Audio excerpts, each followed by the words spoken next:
Question number 8 देखिए क्या है। हमारे पास एक मैट्रिक्स दी है ए हमारे पास मैट्रिक्स दी गई और हमें प्रूव क्या करना है कि ए प्लस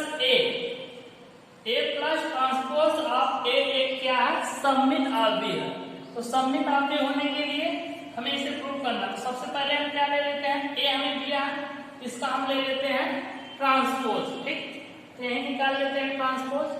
तो ए डैश क्या हो जाएगा, इसका ट्रांसपोज देखिए क्या हो जाएगा, इस स्तंभ की संख्या तो पंक्ति की संख्या में चेंज कर देंगे। 1 6 5 7 ये आ जाएगा क्या, इसका ट्रांसपोज। अब हमने ले लिया माना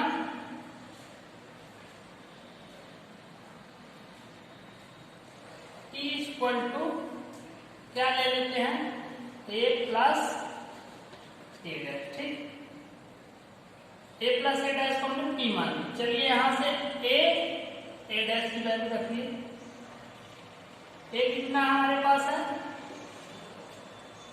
1 6 5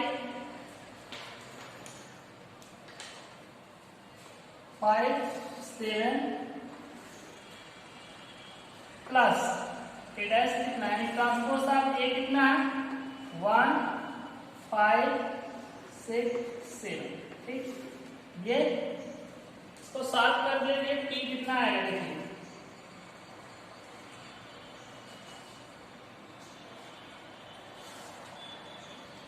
वन देखिए प्लस है, 1 का करस्पॉन्डिंग एलिमेंट्स 1 यानी कि 1 प्लस 1 प्लस 1, 5 का करस्पॉन्डिंग एलिमेंट 6 यानी कि 5 प्लस 6 का करस्पॉन्डिंग एलिमेंट 5 6 प्लस 5, 7 का करस्पॉन्डिंग एलिमेंट 7 प्लस 7 ये। ठीक, तो ये देखिए कितना आ जाएगा,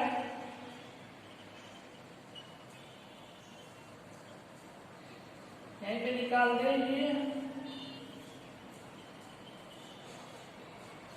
देखिए कितना आ जाएगा, 1 प्लस 1 2 6 प्लस 5 11 5 प्लस 6 11 और 7 प्लस 7 14। ये आपके पास आ गया। ठीक है, ये मैट्रिक्स आ गया, ये आपके पास आया। देखिए पी ए आ गया, तो इसका ट्रांसपोज ले लेंगे, पी डैश कितना हो जाएगा, यानी ट्रांसपोज ऑफ पी कितना हो जाएगा, देखिए ये हो जाएगा इस स्तंभ को कॉलम यानी कि 2 11 और 11 14 देख रहे हैं। इसमें देखिए इस पी को 1 और इसको सेकेंड देख रहे हैं, इसका राइट हैंड साइड इसका राइट हैंड साइड इक्वल है, दैट इज क्या हो जाएगा, समीकरण 1 व 2 से क्या हो जाएगा, P इक्वल टू क्या हो जाएगा, देखिए P डैश इक्वल टू यहां पे क्या रखेंगे इसकी वैल्यू यानी कि P dash equal to P, तो दैट इज क्या हो जाएगा, देखिए P हमने इसको ले लिया था। ठीक, ये यानी कि P dash equal to P आ गया, यानी कि इसके वैल्यू में ये दोनों आपस में इक्वल आ गया, तो हमारा क्या हो जाएगा, इसलिए या आप ये भी लिख सकते हैं, इसलिए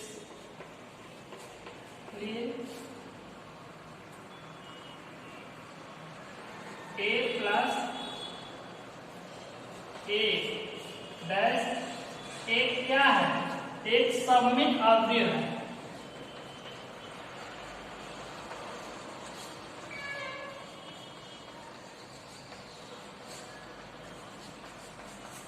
क्या है, एक सममित अवयव। ठीक, ये हमने प्रूव कर दिया यहां से।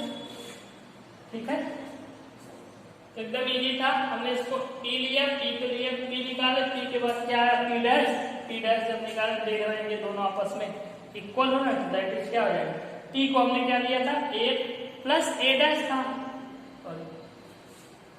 यहाँ था। ठीक, ये हमारे क्या हो जाएंगे, एक सममित आव्यूह। ठीक, इसको नोट कर लीजिए।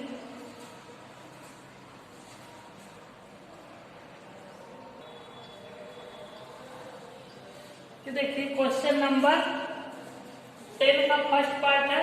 इसे हमें क्या करना है, निम्नलिखित आव्यूह, इस आव्यूह को हमें सममित तथा एक विषम सममित आव्यूह के योगफल के रूप में व्यक्त कीजिए। इसे क्या करना है, हमें पहले सममित और विषम सममित के आव्यूह यानी कि योगफल के आव्यूह के रूप में हमें व्यक्त करना है। तो हम मान लीजिए क्या हमारे पास, ये ले लेते हैं a, क्या है ये, a इक्वल है हमारे पास, a इक्वल टू क्या है, यही है 3, 5, 1 माइनस। इसका हम क्या निकाल लेते हैं, transpose. a transpose of a क्या हो जाएगा, 3, 1, 5 माइनस, ये हो जाएगा। अब हम क्या ले लेते हैं, हमें योगफल निकालना है। तो माना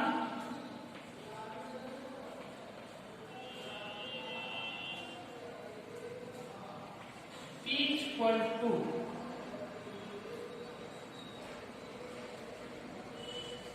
a प्लस a डैश,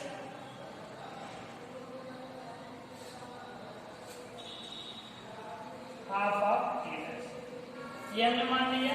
ठीक, अब हमें क्या करना है, इसकी वैल्यू निकाल लीजिए, यहां रखिए। P इक्वल टू हाफ, पहले a डैश स्क्वायर कर लीजिए। a हमारे पास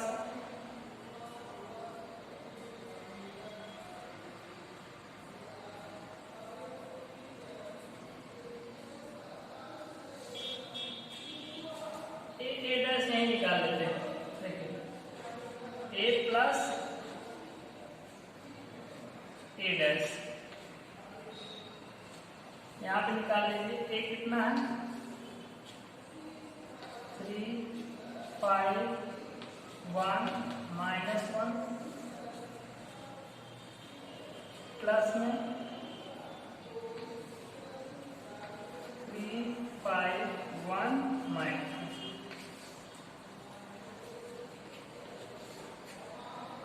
1 प्लस, देखिए 3 प्लस 3 करस्पॉन्डिंग 5 का corresponding 1, 5 plus 1, 1 plus 5,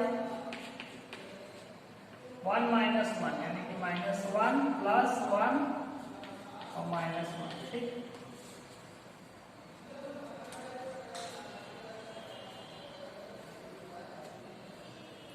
three plus 6 9, 6 6 minus minus minus करते हैं। ठीक, ये हमारे पास आ गया a प्लस a डैश,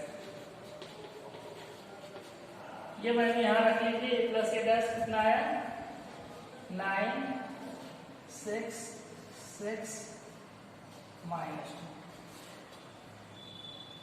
ठीक है, सॉल्व देखिए यहाँ 6 प्लस 3 था, 3 प्लस 3 6 ही होगा, ये कितना आएगा 6। ठीक है, ये देख लीजिए, इसको 2 से पूरे यूनिट में डिवाइड कर देंगे तो कितना आ जाएगा, p इक्वल टू आपके पास क्या आ जाएगा, 3 3 3 माइनस। ठीक, ये आ गया आपके पास, ये क्या है p। ठीक, अब हम क्या निकाल लेते हैं, देखिए इक्वेशन नंबर 1 इसको मान के रखे रहिए। a डैश हमारे पास ये है। ठीक, हम यही निकाल लेते हैं।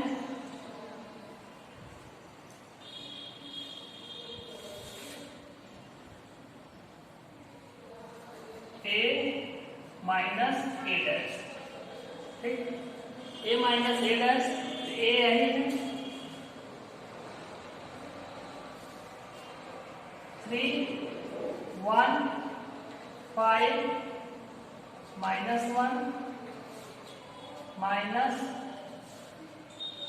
-3 5 1 -2। ठीक, देखिए इक्वल में क्या हो जाएगा 3 - 3 3 - 3 5 -1 1 -5 और -1 और माइनस माइनस +1। ये कितना आ जाएगा 3 - 3 0 5 - 1 4 और 1 - 5 -4 और 1 - 1 0। ठीक, ये आ गया आपका A minus transpose of A। ठीक, ये आ गया। चलिए देखिए अब हम क्या देखते हैं, ये हो गया माना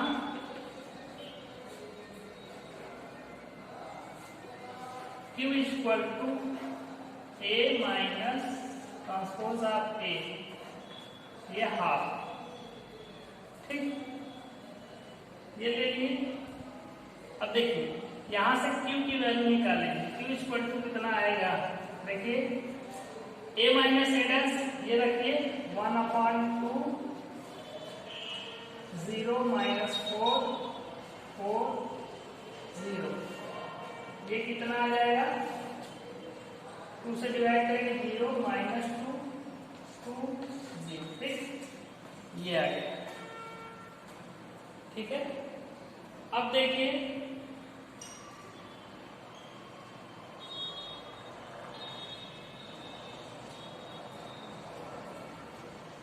ये आया। इसको नोट करिए।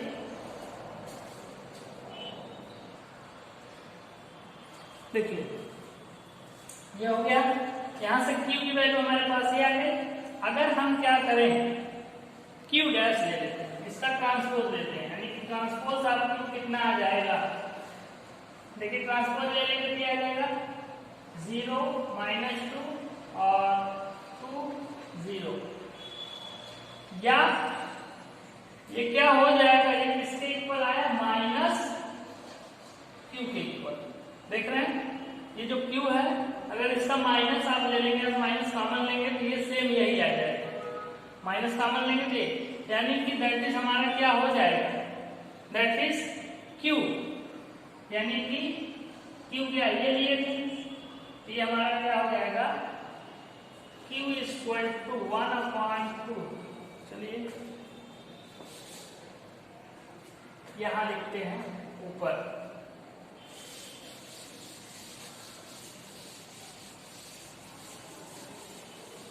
देखिए यहां से Q इक्वल टू क्या आ गया -Q, तो ये आ गया हमारा क्या हो जाएगा, दैट इज हमारा क्या हो जाएगा Q equal to 1/2 A minus A dash, एक विषम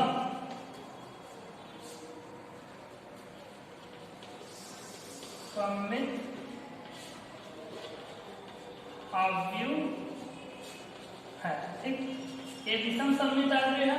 सेम यहां से अगर P की वैल्यू आप देखिए, अगर ट्रांसपोज आप P निकाल लेते हैं, ठीक है, यहां से हटाते हैं सारा, इसका ट्रांसपोज ले लीजिए, तो ट्रांसपोज ऑफ P कितना आ जाएगा, देखिए 3 3 3 -1।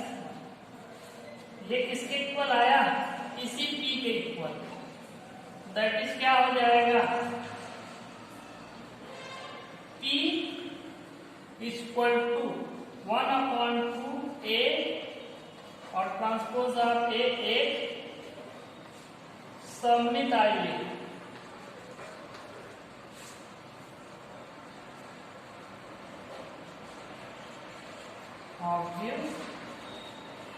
है। ठीक, अब देखिए सारा हो गया यहां से।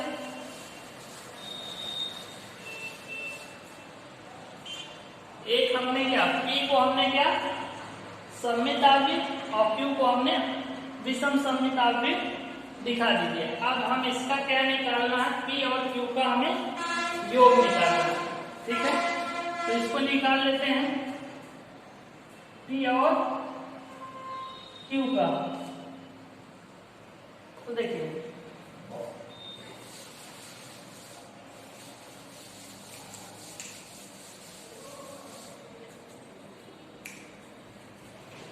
P प्लस Q,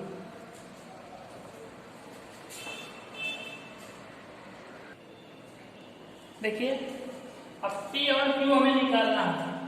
तो P हमने निकाला था, P कितना आया था हमारे पास, P आया था जो P देखिए P यही था, P कितना आया था 3 3 3 माइनस 1, ठीक। Q कितना आया है, Q ये प्लस 0 माइनस 2 2 0, ये आया था हमारे पास Q। चलिए अब P और Q को हम निकाल लेते हैं, यही हमारा फाइनल आंसर होगा। देखिए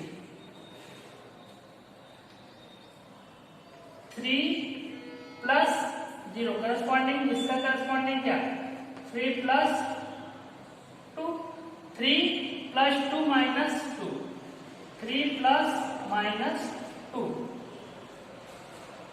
और ये क्या है माइनस 1 प्लस 0, ये किसके इक्वल आया है 3 प्लस 0 3, 3 प्लस 2 5, 3 प्लस माइनस 2 यानी कि 1 और माइनस 1। देख रहे हैं ये जो मैट्रिक्स थी आपकी वही मैट्रिक्स आ गई। P हमारा क्या था सममित, हमने प्रूफ किया, ठीक। P को हमने सममित प्रूफ किया और Q को हमने विषम सममित, और इन दोनों का योगफल जब हम लेंगे तो क्या होगा, जो मैट्रिक्स हमें दी थी वही हमारा आ गया। तो हमें यही प्रूफ करना था कि जो मैट्रिक्स ये दी गई है ये क्या है, एक सममित और एक विषम सममित मैट्रिक्स का क्या है योगफल है, ठीक। तो यहां से हम प्रूव कर देंगे इसको, ठीक। ये हमारा आ गया फाइनल आंसर, ठीक। नोट कर लीजिए।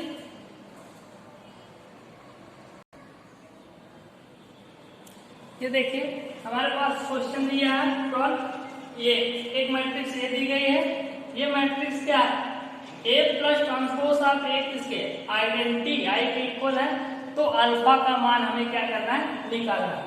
तो चलिए हम इसका यूज करते हैं। पहले आप ट्रांसपोज ऑफ ए निकाल लीजिए। ट्रांसपोज ऑफ ए क्या हो जाएगा, देखिए ये स्तंभ कॉलम में चेंज हो जाएगा, यानी कि कॉस अल्फा साइन अल्फा हो जाएगा, और यहां हो जाएगा माइनस का साइन अल्फा कॉस अल्फा, ठीक। ये हो जाएगा। अब हम इसका यहां से निकालते हैं, चलिए a प्लस ए डैश, यानी कि transpose of A equal to I दिया है, ये दिया है। ए की वैल्यू कितनी है ये, और ए ट्रांसपोज ऑफ ए निकालें, चलिए रखिए, ये हो जाएगा cos alpha minus sine alpha, और यहाँ हो जाएगा sine alpha cos alpha, plus में ट्रांसपोज ऑफ ए कितना है cos alpha minus sine alpha और साइन अल्फा कॉस अल्फा, ठीक। Equal to I, identity matrix दिया है, इसका मतलब इसकी वैल्यू कितनी होगी 1 0 0 1, ठीक। ये देखिए इसको ऐड कर लीजिए, इसको ऐड करेंगे तो किसके इक्वल हो जाएगा cos alpha plus cos alpha, cos alpha plus cos alpha, और देखिए माइनस साइन अल्फा और plus sine alpha, sine alpha plus minus sine alpha, यानी कि sine alpha plus minus minus sine alpha cos alpha plus cos alpha, ये हो गया। देखिए plus sign alpha cos minus sine alpha plus sine alpha, ये cut जाएगा। Equal में यहाँ पे आपके पास 1 0 0 1 ये है, ठीक। इसको देखिए कॉस अल्फा क्या हो जाएगा, यहाँ लिखते हैं 2 कॉस अल्फा, ये क्या हो गया 0। इसी तरीके से ये वाला टर्म 0, ये हो गया 2 कॉस अल्फा, ठीक, इक्वल टू 1 0 0 1, ठीक। देख रहे हैं ये मैट्रिक्स इस मैट्रिक्स के इक्वल है, तो दैट इज करस्पॉन्डिंग एलिमेंट्स आपस में इक्वल होंगे। तो यानी कि 2 cos अल्फा इक्वल टू क्या आ जाएगा हमारे पास 1। यहां से cos अल्फा इक्वल टू कितना 1 अपॉन में आ जाएगा 2, और यहां से cos अल्फा इक्वल टू क्या हो जाएगा, ये cos में किसकी वैल्यू होती है पाई बाई 3, ठीक। तो देखिए यहां से अल्फा इक्वल टू क्या हो जाएगा cos इनवर्स और cos अल्फा, अल्फा क्या गया पाई बाई 3, cos इनवर्स से cos इनवर्स खत्म, अल्फा इक्वल टू कितना पाई बाई 3, ये हमारा क्या हो जाएगा आंसर, ठीक। तो नोट कर लीजिए इसको। देखिए एकदम सिंपल क्वेश्चन था, आपके पास ये दिया था और इसमें रिलेशन दिया था कि A plus transpose of A एक आइडेंटिटी मैट्रिक्स इक्वल है, तो अल्फा की वैल्यू निकालना था। तो हमने क्या किया, सबसे पहले A दिया था, इसका ट्रांसपोज निकाल लिया A और इन दोनों को प्लस कर दिया। जब प्लस किए तो हमारे पास क्या आया, ये 2 cos अल्फा 0 और 0 इंटू 2 cos अल्फा। तो अब हमारे पास जब ये मैट्रिक्स इक्वल है, यानी कि करस्पॉन्डिंग एलिमेंट्स आपस में इक्वल होंगे। 2 cos अल्फा इक्वल टू हमने क्या रख लिया 1, तो 2 cos अल्फा इक्वल टू 1, 2 यहाँ अपॉन में जाएगा, cos अल्फा इक्वल टू 1/2, और 1/2 में cos वैल्यू किसकी होती है cos 60 की, cos 60 यानी कि पाई बाई 3 की। तो cos alpha equal to cos pi by 3, यहाँ से cos गया cos इनवर्स cos अल्फा, इससे ये क्या हो जाएगा, इससे ये कट जाएगा, अल्फा इक्वल टू आपके पास आ जाएगा पाई बाई 3, ठीक। ये हमारा आंसर हो जाएगा, नोट कर लीजिए।